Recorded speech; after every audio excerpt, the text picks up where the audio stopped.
Fatu Sissoko-Stevens, our referee Mike Forsberg, and our umpire Don Abbasi. And we are underway here from Phoenix. The tip going to the Indiana Fever. They're coming off that game last night against the Sparks. Lost that one, a high-scoring affair again, 106-92. Got back to the Phoenix area about 2:30 in the morning. Mitchell gets the first look at it. Season. One of the things that Phoenix is, they continue to get healthy, which I think is going to be great for them. You know, the time is now, though, to get back. As you see Harris hit that three, that's a good start for Stephanie White and the Fever from some of their support players outside of Mitchell and Boston. Ayadi, good take and move. I mentioned that she's been a nice, she's going to be forced to kind of hit that shot. Been hitting below 30% from three, though, as a starter this year. Ayadi for three, she knocks it down. Got all 5 points here for Phoenix. Kelsey Mitchell, 5 straight 20-point games, averaging almost 27 points during that stretch. This is what makes Valu just really valuable, is her ability to face up and attack, and she's very versatile. And then a great job by Held just to keep her dribble and find her from beyond the arc. Good start for Phoenix on the offensive end. 106 points last night against the Sparks. You know, I don't think there's any doubt, Lisa, that the path to Indiana's contention as Harris hits her second three is either the last team standing or contending to be the last team standing. They're going to have to defend at a really high level. They go through periods in games where they do it well, and then sometimes they don't. Mixed results on this road trip as the Smalls gave up the 106 last night to the Sparks. Thomas leaking out. Man, that's like the third time it's gone off some finger trip or a shoulder or an arm here for Phoenix.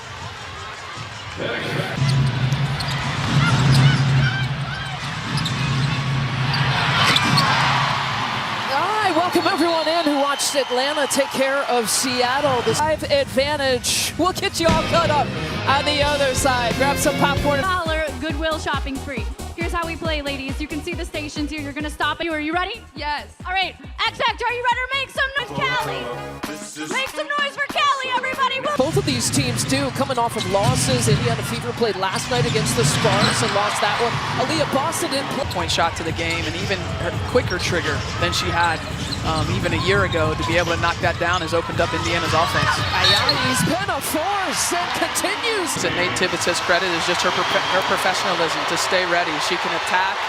She can do a great job of getting. She moved over to the Fever. Actually, last night was even dealing with some back spasms. Did not look like her game. She hoped that as much as 100% you could be at this point, she hopes that Sophie's doing a lot better here tonight than she was.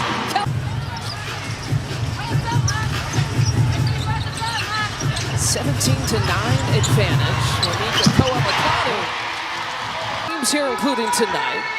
She had been dealing with some hamstring injuries. Another strong take, draws the foul. Mitchell. Especially going left. And Koa-Makani doing a nice job, and she's someone that played so well for this Phoenix team a year.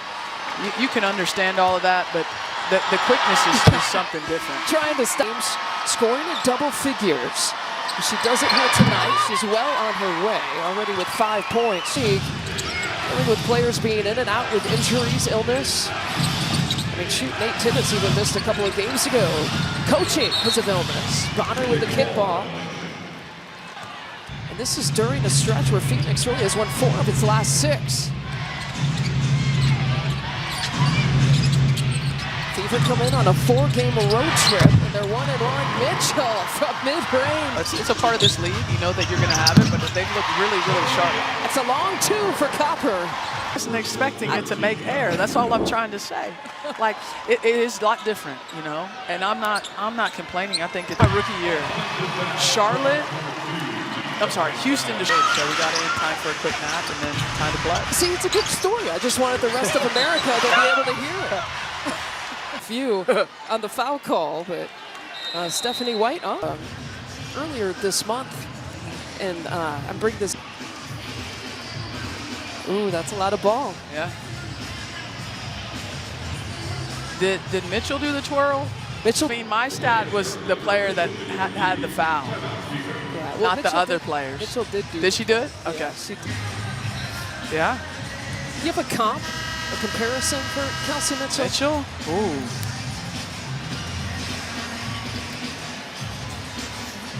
know, over the years that were like just really difficult to stay in front of. Yeah. Consecutive games, and even during that stretch, she's averaging almost 27 points at the start when we were coming on the air. You know, sometimes the individual, when she's playing with some drive, kick out, they move it over to Leah Boston, a much improved three-point shooter, and she drills it from the corner. A really good job. Here's your combo, Boston and Mitchell. Boston and Alyssa Thomas, how about that matchup? Boston going right at her, chest to chest. That's Leah Thomas. You must have a player that can handle that. And you know, Boston gives them a presence in the paint. And Bonner gets a piece.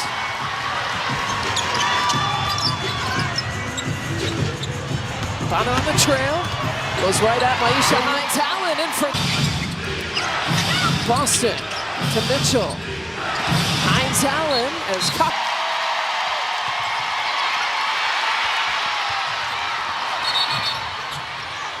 Out, and you know, she's such a valuable part of this team. Her voice, her leadership, but honestly, her ability. Action when the reserve checks in, but to your point, this is a very basketball-savvy crowd. They understand the importance of Whitcomb to this team and this franchise. Carl McCarty. Mitchell against Whitcomb. And once again, we'll go back to the free throw line. It's so easy to sit here and say that. I'm not saying that. I'm kind of saying that sarcastically, but it's as a great player that she's able to get to her spot. Well, it starts with just her speed, her burst. I mean, she can get by ability to knock down the three, so you have to be close enough to be able to be in airspace to challenge that, and then to be able to get by you. You know, it's obviously a poor decision by Kelsey there on the defense, and if McConney's able to make these free throws, it's a two-possession game. And it feels like Indiana. Saturday, ABC, CBS, and Peacock have you covered. Liberty against the Lynx. Disappointed with the defensive energy. It was the key last night. And the Mercury, the smile. Should be able to contend for a long time. Let's bring in Morgan Reagan with more on the three. Yeah, and it's a franchise first that three members of the Indiana Fever that they put in, Kelsey and C. I mean, they worked so hard, and so to see their work recognized, I mean, I love that for them, as Boston is also scoring. Clark out with the back injury. Ethan Johnson penetrating, gets her own miss. Wow, look at what I found. We've seen a lot more of that over the last few weeks from Phoenix defensively. They get the first shot that they wanted. The bench is a perfect 2 for 2. That includes a three-pointer. 5 points off the bench. Cunningham up fake drives. Goes right at 4 turnovers. But I did too. I didn't understand. She was in the Phoenix airport. In and out for Whitcomb. History. So I should have been rooting for that to go out. Is that what you're saying? Yeah. Is that why you wanted it out? No.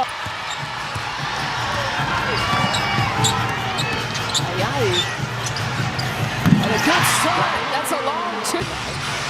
Their numbers have been up. Small sample size in 3 games as a start. Shoulder shake there for Hall. Well, McConney to Suarez. They're targeting her. Out to Whitcomb. Still can't get 307. Bill McConney dancing a little pet. And she hits. You can see the talent that she provides here for Phoenix. Whitcomb gets tied up on that screen. 6 seconds here to work with. So they've got a bevy of three-point shooters out on the court. Lexi Hall, the aggression, 8 points here early. Be productive at her age. You talk about a 6th player, the starter, to a defensive person, to a 5 player that she's played here this year. Alyssa. For her after having her twins. She said that's when I really, really had to lock in and understand, you know, each day what I have to give. And certainly, as she's got games, and it's about getting her body ready on game day. And of course, the cold tub becomes your best friend. Mitchell, that's a long 2. Well, tosses it away. Harris on the move. Back to Billings. A 2-on-1. Fever connects. Led by as many as 12 here so far. She did as well. Just her second miss. She's at 10 points. Back in the starting lineup again for Phoenix. She's getting tied up, though, with Billings.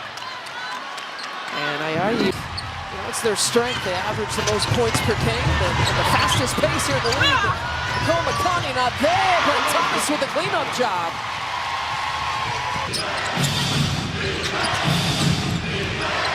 Johnson trying to use Boston as a screener.